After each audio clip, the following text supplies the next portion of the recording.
معزز سامعین گرامی قدر، سیرت النبی کے باب کے اندر ہم نے ہجرتوں کے باب پڑھے، شیب ابی طالب کے باب پڑھے، طائف کا باب پڑھا اور سنا۔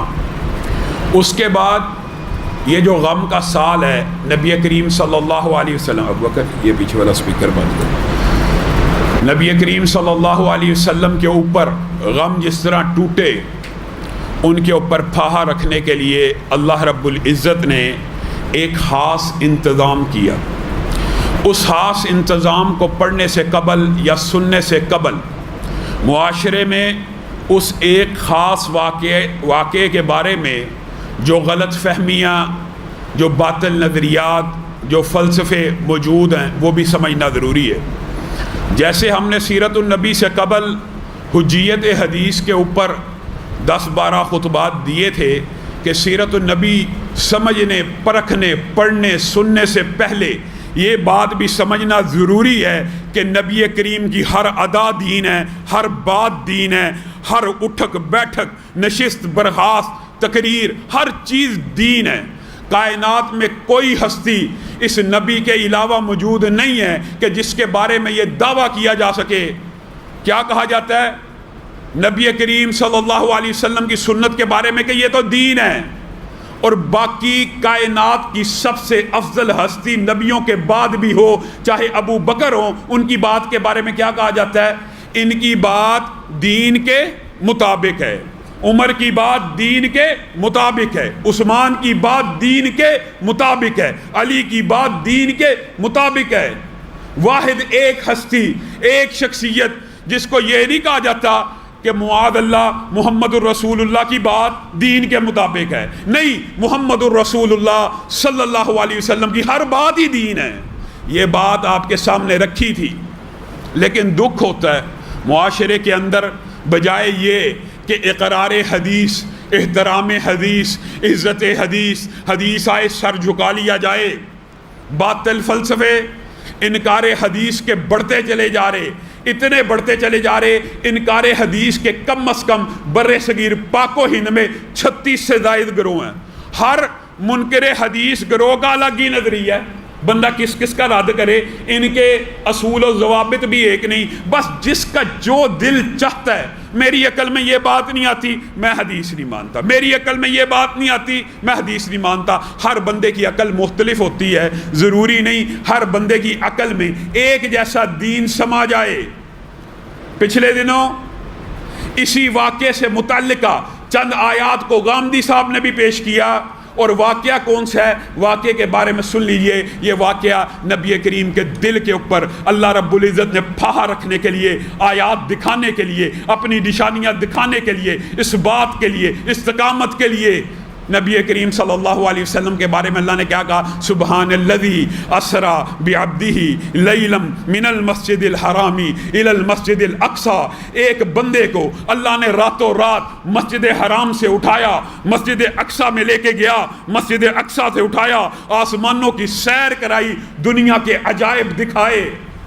منکر حدیث اٹھتا ہے، یہ جی جو معراج کی حدیث ہے میری عقل میں نہیں آتی، تیری عقل میں نہ آئے تو انکار کر دے۔ قرآن پاک کے متعدد واقعات ایسے ہیں جو ان بدبختوں کی عقل پہ نہیں آتے، ان کا بھی انکار کر دیں۔ حقیقت میں یہ نہایت سطحی علم والے اور اسی طرح کے انکار حدیث کے عصر حاضر کے بہت بڑے سرغنہ، جن کے بارے میں ہمارے چند سادہ لوگ بھائی بھی اس غلطی اور مغالطے کا شکار ہیں۔ یہ جی منکر حدیث نہیں ہے۔ غامدی صاحب نے علل اعلان ٹی وی کے اوپر بیٹھ کے کہہ دیا، یہ جو پہلی وحی تھی، یہ جو ورقہ بن نوفل تھے، یہ جو غار حرا ہے، غار حرا، یہ جو وحی اقرا ہے، یہ سارے کا سارا ایک افسانہ ہے، معاذ اللہ۔ یہ بخاری شریف کی احادیث، بخاری شریف کی حدیث نمبر 3، دنیا کی احادیث کی بیشتر کتابیں کہاں سے شروع ہوتی ہیں؟ وحی کے آغاز سے۔ اس حدیث سے غامدی صاحب نے ساری کی ساری متفقن علیہ احادیث کی بات نہیں، امت کے اجماعی موقف کے خلاف ایک موقف قائم کیا کہ یہ جی میری عقل میں بات نہیں آتی۔ چونکہ آپ کی عقل میں نہیں آتی، اس لیے انہوں نے اس سارے حدیث کو، ساری وحی کی اس قسم کو کیا کہہ دیا؟ معاذ اللہ، یہ ایک افسانہ ہے، معاذ اللہ۔ یہ ایک افسانہ ہے۔ دلیل کیا ہے؟ دلیل میری عقل ہے۔ کہاں پہ ملے گی؟ میری تفسیر کے اندر، آپ پڑھ کے دیکھ لیجئے، میں نے ثابت کر دیا یہ افسانہ ہے۔ ماشاءاللہ 1400 سال سے امت کے کسی محدث کو، کسی صحابی کو، کسی تابعی کو، کسی تبع تابعی کو یہ خبر نہ ہوئی جو 1400 سال گزرنے کے بعد منکرین حدیث کو ہو جاتی ہے۔ کوئی اٹھتا ہے سفر معراج کا انکار کر دیتا ہے، کوئی تفصیلات بیان کرنا شروع کر دیتا ہے، جی سفر معراج ہوا تھا، ہوا ہوگا، لیکن خواب میں ہوا تھا۔ اور میرے بھائیوں، خواب کے اندر آسمانوں پہ جانا، مسجد اقصی میں جانا، یہ کون سا عجوبہ ہے؟ یہ کون سے عجائب کی بات ہے؟ یہ کون سی آیات دکھانے کی بات ہے؟ خواب کے اندر تو میرا اور آپ جیسا، معاذ اللہ، توہین نبیوں پہ مقصود نہیں ہے، لیکن ان منکرین حدیث کے باطل گندے فلسفہ کا رد کرنا مطلوب ہے۔ اگر خواب کے اندر ہی آسمان پہ جانا تھا، اگر خواب کے اندر ہی یہ سارا معاملہ ہوا تھا، تو وہ جو ابو جہل تھا، وہ جو قریش مکہ تھے، وہ آج خوش کیوں تھے؟ دوڑتے پھرتے تھے، دوڑتے پھرتے تھے۔ آج مزہ آئے گا۔ آج محمد الرسول اللہ صلی اللہ علیہ وسلم نے ایسا دعویٰ کیا ہے، آج ہم ابو بکر کو معاذ اللہ پھنسا لیں گے۔ ابو بکر، کیا ممکن ہے کہ کوئی ایسا ہو راتوں رات یہاں سے اٹھے مسجد اقصی میں پہنچ جائے، مسجد اقصی سے اٹھے 7 آسمانوں کی سیر کرے، جنت دیکھے، جہنم دیکھے، واقعات بیان کرے، رستے کے 3 قافلوں کا ذکر کرے، فلاں جگہ رکا، فلاں جگہ رکا، فلاں جگہ رکا؟ ممکن نہیں ہے۔ پھر سن لیجئے، محمد الرسول اللہ صلی اللہ علیہ وسلم نے یہ دعویٰ کیا ہے کہ ان کے ساتھ یہ معاملہ پیش آ گیا، بڑا خوش تھے۔ آج ابو بکر کا ایمان ہل جائے گا، ڈول جائے گا۔ ابو بکر نے کہا کیا رسول اللہ صلی اللہ علیہ وسلم نے یہ کہا ہے؟ کہا ہے تو میں ابو بکر سب سے پہلے اس کی تصدیق کرتا ہوں۔ جائیے، ابو بکر کو صدیق کا لقب اس واقعے کی تصدیق کے اوپر ملا، اور آج کے ابو جہل، آج کے کفار مکہ کی سوچ رکھنے والے آج پھر اس واقعے کا انکار کر رہے ہیں۔ اور انشاءاللہ جب تک ہم زندہ ہیں، قرآن پاک کو بھی وہی مانتے رہیں گے، حدیث کو بھی وہی مانتے رہیں گے۔ اور میرے بھائیو، وَمَا يَنطِقُ عَنِ الْهَوَىٰ إِنْ هُوَ إِلَّا وَحْيٌ يُوحَىٰ، اللہ کہہ رہا ہے، رسول اللہ کا ہر قول وہی ہے، رسول اللہ کا ہر فرمان وہی ہے۔ رسول اللہ اپنی مرضی سے بولتے ہی نہیں ہیں، ان کی ہر گفتار کے اوپر اللہ کا چیک اینڈ بیلنس موجود ہے۔ بالفرض کسی کے ذہن میں یہ مغالطہ آ گیا کہ فلاں جو واقعہ ہوا تو اللہ کا چیک اینڈ بیلنس موجود تھا، اللہ تعالیٰ نے اس کی اصلاح کر دی۔ رسول اللہ صلی اللہ علیہ وسلم کا ہر قول، ہر فعل، ہر عمل دین ہے، عقل سے رد کیا جائے گا، اور وہ بھی آج کل کے امتیوں کے عقل میں۔ اور میرے بھائیوں، یہ جو عقل ہے نا، اس کا فلسفہ بڑا ہم جی قرآن پاک کی وہ آیات آپ کے سامنے رکھتے ہیں جو احادیث سے ٹکراتی ہیں۔ ماشاءاللہ احادیث اور قرآن آپس میں کبھی نہیں ٹکرا سکتے، دونوں وہی ہیں، دونوں وہی ہیں، دونوں قسمیں وہی کی ہیں، کبھی آپس میں تعارض نہیں ہو سکتا، کبھی آپس میں ٹکرا نہیں سکتے۔ یہ تیری عقل ٹکراتی ہے، تجھے یہ لگتا ہے کہ یہ باتیں آپس میں ٹکرا رہی ہیں۔ واقعہ معراج کا انکار کر دیا بعض منکرین حدیث نے، بعض نے کہا خواب میں ہوا تھا۔ یہ اہل سنت کا اجماعی عقیدہ سن لیجئے، رسول اللہ صلی اللہ علیہ وسلم کو یہ جو معراج ہوا تھا جاگتی آنکھوں کے ساتھ، زندہ بدن کے ساتھ، اسی جسم کے ساتھ ہوا تھا۔ یہ اہل سنت کا عقیدہ ہے۔ یہ بھی باتیں غلط ہیں کہ جی باطنی وجود گیا تھا، جی ظاہری وجود ادھر ہی پڑا تھا، یہ سب باطل فلسفے۔ اور بھائیو، عقل کی اگر صرف بات کی جائے، ان سے آپ کبھی سوال پوچھنا کہ قرآن پاک کے اندر وہ جو اچانک پہاڑ سے اونٹنی پیدا ہوئی، اچانک بچہ دیا، یہ عقل میں آتا ہے؟ وہ جو پرندے جن کو ذبح کر کے پہاڑوں کے اوپر رکھ دیا گیا تھا، ٹکڑے ٹکڑے کر کے ابراہیم نے ندا دی، وہ سارے کے سارے ٹکڑے آپس میں مل گئے، اڑتے ہوئے آ گئے، عقل میں آتی ہے بات؟ یونس مچھلی کے پیٹ میں 40 دن رہے، عقل میں آتی ہے بات؟ عیسیٰ بن باپ کے مریم کے گھر پیدا ہوئے، یہ ساری باتیں قرآن پاک سے آپ کو بتا رہا ہوں۔ یہ جو عقل کا فلسفہ عقل میں نہیں آتی۔ یہ قرآن پاک کے اندر 10 20 واقعات ہیں جن کا احاطہ نہ سائنس کر سکتی ہے، نہ طبیعیات کر سکتی ہے، نہ فزکس کر سکتی ہے. کوئی منکر حدیث اٹھتا ہے، جو بات سائنس سے ٹکرائے گی، جو بات معاشرے کے علوم و فکر سے ٹکرائے گی، ہم اس کو مسترد کر دیں گے. عقل کی بنیاد کے اوپر مسترد کرو. اصحاب کہف کو 309 سال اللہ تعالیٰ نے ایک غار میں سلایا، انکار کر دو. تمہارے نظر میں آج موجودہ سائنس 80 100 150 برس سے زائد انسان کا وجود نہیں مانتی. قرآن پاک میں 309 برس صرف اصحاب کہف کے خواب کا یعنی سونے کا تذکرہ موجود ہے. ایک نبی کے 100 سال سونے کا ذکر موجود ہے، ایک نبی کی 900 سال تبلیغ کا ذکر موجود ہے. یہ باتیں عقل میں آتی؟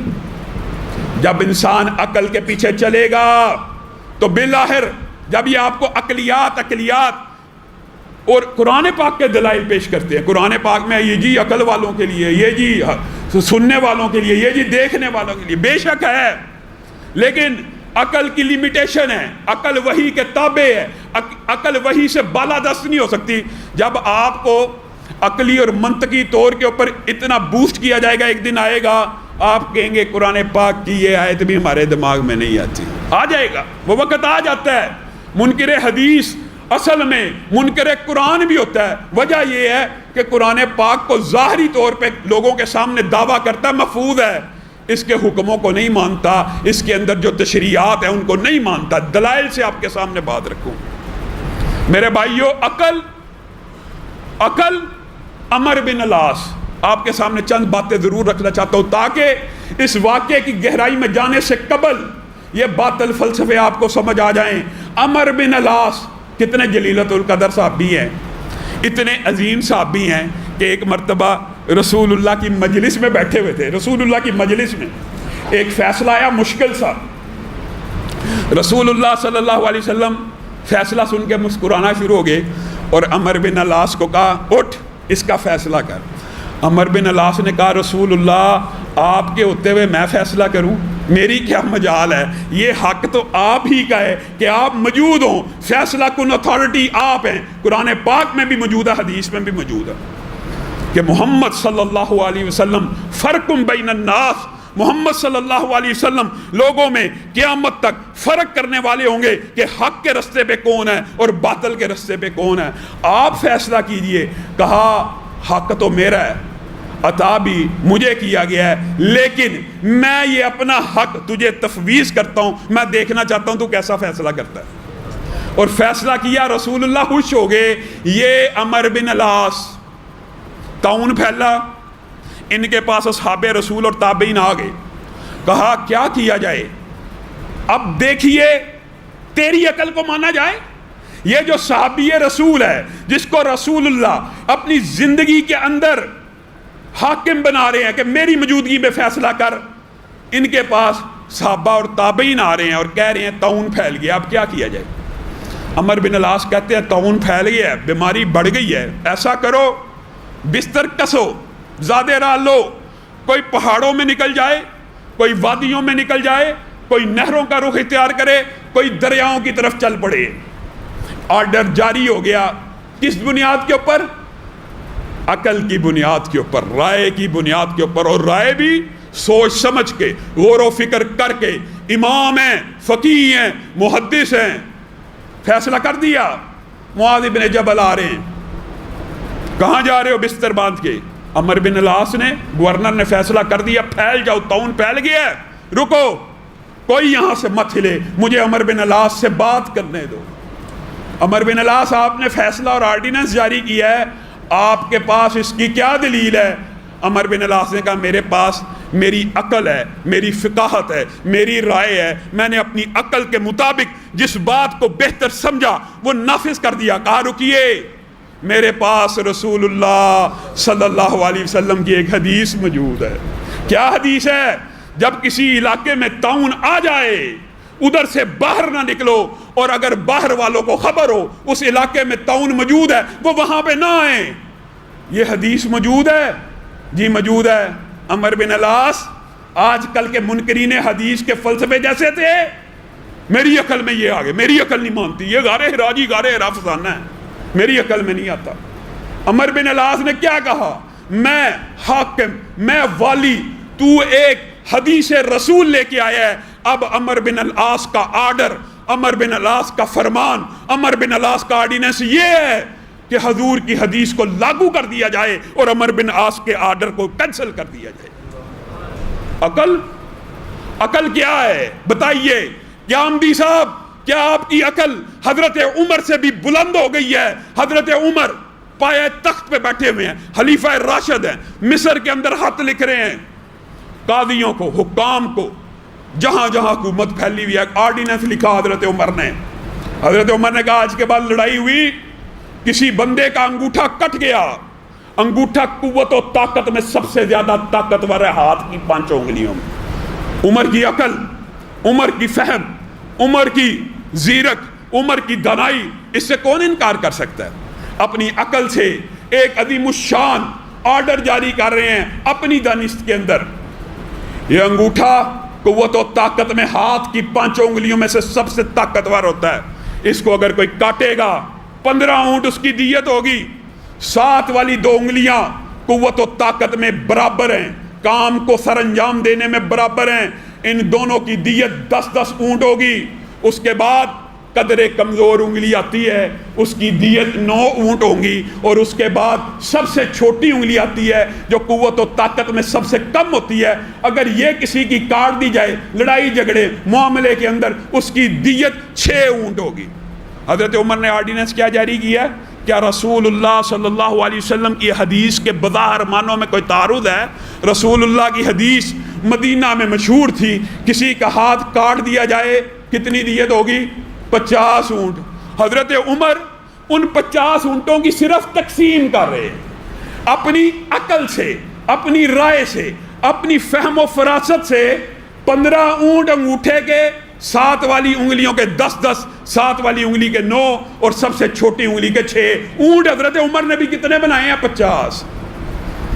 آرڈیننس قاضیوں کے پاس پہنچنا شروع ہو گیا، قاضیوں کے پاس پہنچنا شروع ہو گیا۔ مصر کے اندر عوف بن مالک اسی قاضی کے پاس بیٹھے ہیں جہاں پہ آرڈر آتا ہے، آرڈر کو پڑھتے ہیں، کہا رک جاؤ رک جاؤ رک جاؤ، ابھی کوئی فیصلہ اس دوران جب تک میں عمر سے بات نہ کر لوں تم نے لاگو نہیں کرنا۔ اور دیکھیں یہ صحابہ کا جذبہ، یہ ایمانی غیرت، مصر کے اندر بیٹھے ہوئے ہیں، زین کو کسا، اس آرڈیننس کی ایک کاپی کاتب سے کروائی اور لے کے حضرت عمر کی بارگاہ میں اور دربار میں مصر سے چل پڑے۔ چند ہی دنوں میں مدینہ پہنچ گئے۔ مدینہ پہنچ کے حضرت عمر کا دروازہ کھٹکایا، عمر آپ نے آرڈیننس جاری کیا ہے کہ انگوٹھے کی دیت 15 ہے اور چھوٹی انگلی کی دیت 6 ہے اور 7 والی انگلی کی دیت 9 اونٹ ہے، یہ آپ نے کیسے آرڈیننس جاری کیا؟ آپ کے پاس اس کی کیا دلیل ہے؟ حضرت عمر نے کہا میں نے اپنی عقل سے غور کیا، میں نے اپنی عقل سے سوچا، میں نے بڑا تدبر کیا، اور میں نے یہ حساب کتاب نکالا کہ اگر 50 اونٹوں کی تقسیم کرنی ہو تو ایسے کی جائے گی۔ آپ کے پاس اس کے علاوہ کیا دلیل ہے؟ یہ چھوٹے درجے کا صحابی ایک بڑے درجے کے صحابی سے بحث کر رہا ہے۔ حضرت عمر جلال والے تھے، غصے والے تھے، تو جو میرے سے اتنی بحث کر رہا ہے تیرے پاس کیا دلیل ہے؟ ہاں میرے پاس ایک دلیل موجود ہے۔ کیا دلیل ہے؟ میں نے رسول اللہ صلی اللہ علیہ وسلم سے یہ سنا تھا، الا ان الاصابع فی دیت سوا، الا ان الاصابع فی دیت سوا، اگرچہ انگوٹھا چھوٹی انگلی سے بہت زیادہ طاقتور ہے، لیکن رسول اللہ سے یہ فرمان سن لیا تھا کہ دیت کے معاملے کے اندر 5 کی 5 انگلیاں برابر ہیں۔ حضرت عمر آج کل کے دور کے مطابق کوئی آمدی ہوتا ڈٹ گئے، اڑ گئے، نہیں میری تفسیر پڑھو، اور بدبخت تیری تفسیر سے دین کو سمجھیں، بخاری اور مسلم سے نہیں سمجھے۔ یہ کہاں پہ لکھا؟ یعنی تیری پہلے بھی ایسے منکر حدیث گزرے، مرکز و ملت، چکڑالوی صاحب، پرویزی صاحب، فلاں کی تفسیر سے دین سمجھ آئے گا، تمہاری تفسیروں سے دین کو سمجھا جائے، اور جو حدیث کی اوتھینٹک کتابیں ہیں ان سے نہ سمجھا جائے۔ حضرت عمر نے کہا کاتب کو بلایا جائے، کاتب آیا، کہا لکھو، اوپر عمر کا فتویٰ اور آرڈیننس لکھو، پورے کا پورا فتویٰ اسی طرح دوبارہ لکھوایا، کہا اب نیچے ایک جملہ لکھو، مجھے عوف بن مالک کے ذریعے رسول اللہ کی ایک حدیث پہنچی ہے کہ دیت کے اندر 5 انگلیاں برابر ہیں. کاتب نے لکھ دیا. اب کیا لکھنا ہے؟ اب نیچے لکھ دو عمر کے فتوے کو رد کر دیا جائے اور رسول اللہ کے فتوے کو جاری کر دیا جائے. بتائیے عقل انسان کو گمراہ کرنے والی. حضرت علی نے اللہ کی قسم کہہ دیا تھا اگر عقل کا دین کے اندر اس طرح کا معاملہ ہوتا جس طرح آج میں تمہارے اندر محسوس کرتا ہوں تو میں علی بھی بڑا عقل مند ہوں. میں علی کے پاس بھی فہم و فراست ہے. میں علی بھی فقیہ ہوں. میں علی بھی دانا ہوں. لیکن میں نے رسول اللہ کو مسح کرتے ہوئے دیکھا. آپ نے پاؤں کے اوپر مسح کیا جبکہ علی کی عقل کہتی ہے کہ مسح اگر ہونا چاہیے تو پاؤں کے نیچے ہونا چاہیے, کیونکہ ہمیشہ ذرات مٹی کوئی بھی چیز کہاں لگتی ہے؟ پاؤں کے نیچے. لیکن میں نے رسول اللہ کو پاؤں کے اوپر مسح کرتے ہوئے دیکھا ہے, اس لیے مسح اوپر ہی ہوگا.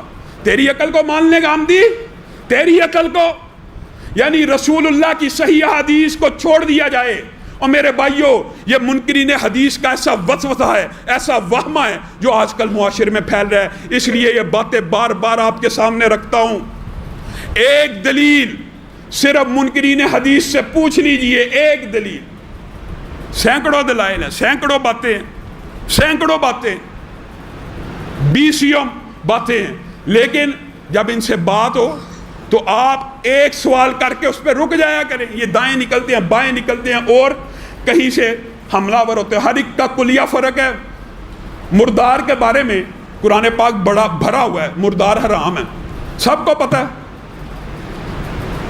مردار حرام ہے. لیکن اللہ تعالیٰ نے نبی کریم صلی اللہ علیہ وسلم کے ذریعے سے اس مردار کی تشریح بھی کروائی ہے.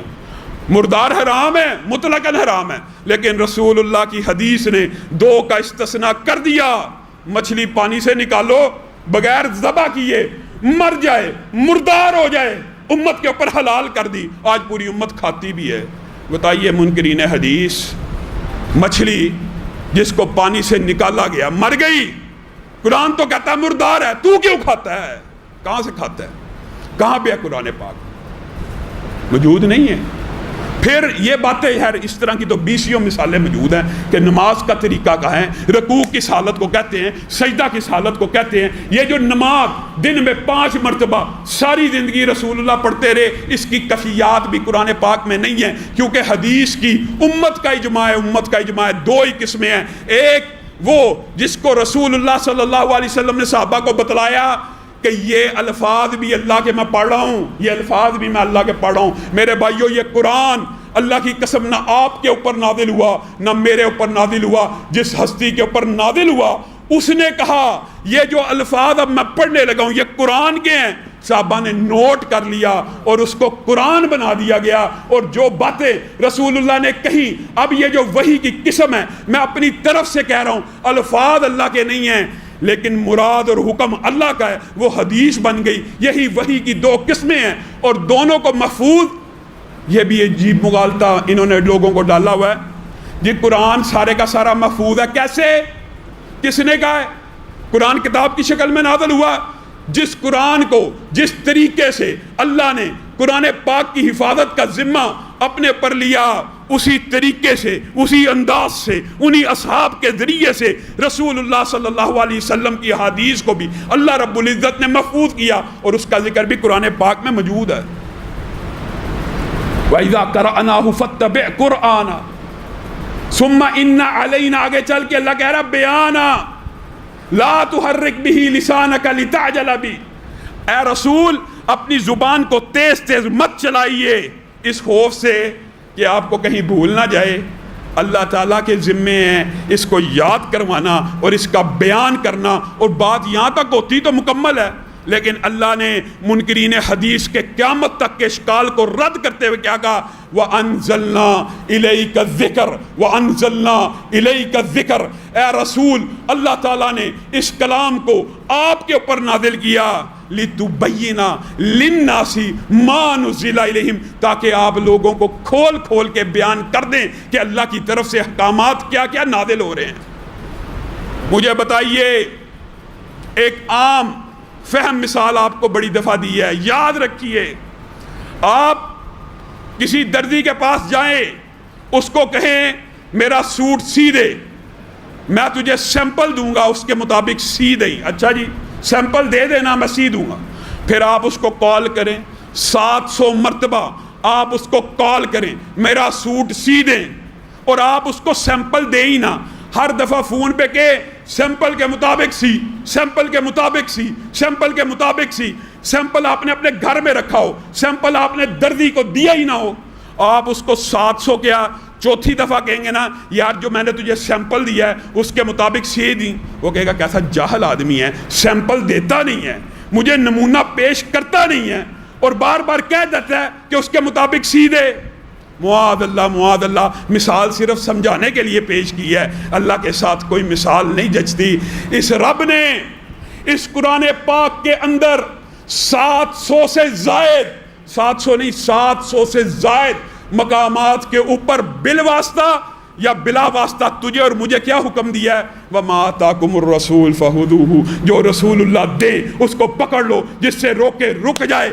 جو کوئی چاہتا ہے اللہ اس سے محبت کرے وہ رسول اللہ کی اطاعت کرے. جس نے رسول کی اطاعت کی اس نے اللہ کی اطاعت کی. ان 700 مقامات کے اوپر ایک مقام ایسا بھی آیا، اللہ کہہ اٹھا لَقَدْ كَانَ لَكُمْ فِي رَسُولِ اللَّهِ أُسْوَةٌ. تمہارے لیے رسول اللہ کی پوری زندگی ایک نمونہ ہے، ایک سیمپل ہے. آج کے بعد زندگی گزارنی ہے تو اس رسول کے سیمپل اور نمونے کے مطابق گزارنی ہے. بتائیے 700 مقامات پہ اللہ جس رسول کے پیروی کا، اتباع کا، اطاعت کا حکم دے رہا ہے، جس نمونے کی تقلید کا حکم دے رہا ہے، وہ نمونہ ہی محفوظ نہیں، اس کے صبح و شام محفوظ نہیں، اس کی نمازیں محفوظ نہیں، اس کی زکوٰۃ محفوظ نہیں، اس کا حج محفوظ نہیں، اس کے معاملات معاشرتی ازواجی اگر سارے کے سارے محفوظ ہی نہیں تو اللہ ہم سے ڈیمانڈ کیوں کر رہا ہے؟ اللہ ہمارے سے یہ ڈیمانڈ کیسے کر سکتا ہے اگر اللہ تعالیٰ نے وہ سیمپل ہی محفوظ نہ رکھا ہو؟ اللہ کی قسم منکرین حدیث جب بکواس کرنے پہ آتے ہیں تو ان باتوں کی بکواس کرتے ہیں. امہات المومنین نے طہارت کے آداب کیوں بتائے؟ اور بدبختو اسی لیے بتائے کہ رسول اللہ کی زندگی تیرے اور میرے لیے اللہ نے نمونہ بنا دی ہے. طہارت بھی کرنی ہے تو ویسے کرنی ہے جیسے رسول اللہ نے حکم دیا ہے، اس لیے بتائے ہیں. ان کو یہ باتیں اعتراض کی لگتی ہیں، جی طہارت کے مسائل امہات بیان کر رہی ہیں، طہارت کے جو غسل کے مسائل امہات بیان کر رہی ہیں. اگر یہ بیان نہ کیے جاتے پھر تو اعتراض بنتا تھا. ان کو بیان کرنے پہ اعتراض. الٹی چال. دماغ نے کیسا فطور ڈالا ہوا ہے، عقل نے کیسا دھوکہ دیا ہے. اور میرے بھائیو اللہ کی قسم وحی کی جو 2 قسمیں ہیں، ایک رسول اللہ صلی اللہ علیہ وسلم کے ذاتی الفاظ میں ادا ہوئی ہے، ایک اللہ رب العزت ہی کے الفاظ میں ادا ہوئی ہے، اور دونوں کی خبر رسول اللہ نے دی ہے. عجیب فلسفہ ہے. رسول اللہ یہ کہیں کہ میرے پہ یہ آیت نازل ہوئی ہے، اللہ کا یہ کلام ہے، اس کو تو مان لینا ہے، اور رسول اللہ جب کوئی حکم دے اس کو نہیں ماننا. یہ کون سی بات ہے؟ اور میرے بھائیو حتیٰ کہ اس قرآن پاک کی ترتیب، صرف ترتیب کے اوپر روشنی ڈالیے، صرف ترتیب کے اوپر غور کیجئے.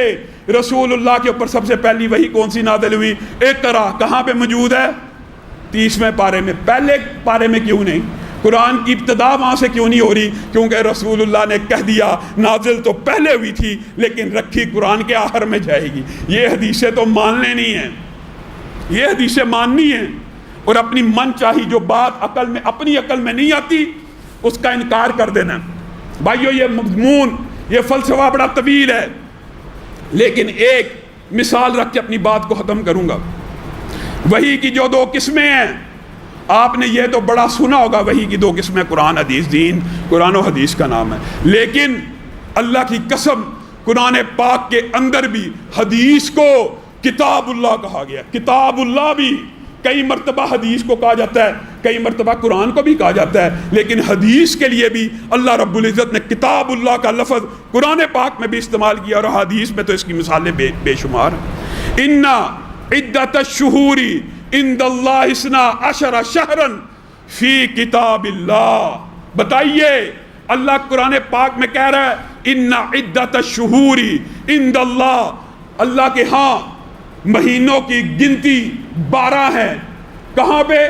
فی کتاب اللہ۔ اٹھائیے پورا قرآن پاک، صرف منکرین حدیث سے یہ سوال رکھ دیجئے کہ اگر کتاب اللہ سے مراد صرف قرآن ہے، اس قرآن کے اندر وہ 12 مہینے جس کی اللہ کہہ رہا ہے کہ یہ 12 مہینے کتاب اللہ میں موجود ہیں، اٹھائیے پورے قرآن سے نکال کے دکھا دیجئے، ہم مان جائیں گے۔ اگر حدیث کو قرآن کے ساتھ ملا لیں گے آپ کو 12 مہینے مل جائیں گے، منہا اربعۃ حرم، ان میں سے 4 حرمت والے ہیں۔ اٹھائیے قرآن پاک، یہ بھی قرآن کی آیت ہے، کہاں پہ ہیں 4 حرمت کے مہینے قرآن پاک میں؟ کہاں ہیں؟ اگر حدیث کو قرآن سے ملائیں گے تو مل جائیں گے۔ ان منکرین حدیث سے آپ پوچھیں گے نا، ظاہر ہے جواب ہوتا نہیں، یہ جی 12 مہینے کتاب اللہ سے مراد اگر قرآن لیا جائے واقعی قرآن میں تو نہیں ملتے، لیکن یہ تاریخ سے مل جائیں گے۔ ارے بدبختو، تاریخ پہ تم ایمان لے کے آئے اور حدیث کا انکار کر دیا، یہ کیسا فلسفہ؟ اس سے بہتر تھا کہ کہہ دیتے حدیث سے مل جائیں گے۔ اور اس کی یہ مثال ایک نہیں ہے۔ رسول اللہ صلی اللہ علیہ وسلم کے پاس ایک وفد آیا، اس نے رسول اللہ کو آ کے کہا اقضی بیننا بکتاب اللہ، ہمارے درمیان کتاب اللہ سے فیصلہ کر دیجئے۔ رسول اللہ نے جواب دیا لَأَقْضِيَنَّ بَيْنَكُمَا بِكِتَابِ اللَّهِ، اور فَوَالَّذِي نَفْسِي بِيَدِهِ کے الفاظ دیگر حدیثوں میں موجود ہیں، اس ذات کی قسم جس کے ہاتھ میں میں محمد صلی اللہ علیہ وسلم کی جان ہے، لَأَقْضِيَنَّ بَيْنَكُمَا بِكِتَابِ اللَّهِ، میں کتاب اللہ سے تمہارے درمیان فیصلہ کروں گا۔ اور یہ بات لمبی چوڑی ہے، مختصر یہ ہے، اس فیصلے کی رسول اللہ نے قسم کھا کر کہا کہ میں کتاب اللہ سے فیصلہ کرتا ہوں۔ اور 3 شکیں لگا دی گئی۔ ایک شک یہ تھی کہ جس عورت کے ساتھ بچے نے برائی کی ہے وہ عورت شادی شدہ، اس کو سنسار کر دیا جائے۔ یہ بچہ کما رہا ہے، اس کو 100 کوڑے لگائے جائیں اور 1 سال کے لیے جلا وطن کر دیا جائے۔ رسول اللہ قسم کھا کے کہہ رہے ہیں میں کتاب اللہ سے تمہارے اوپر یہ حدیں لگاؤں گا۔ اب ہے کسی منکری حدیث میں سے جرت کسی کی، کسی غامدی میں یہ جرت ہے وہ کہہ دے کہ رسول اللہ نے قسم تو یہ کھائی تھی میں فیصلہ کتاب اللہ سے کروں گا، لیکن جب لاگو کرنے کی باری آئی تو باہر سے کر دیا، معاذ اللہ۔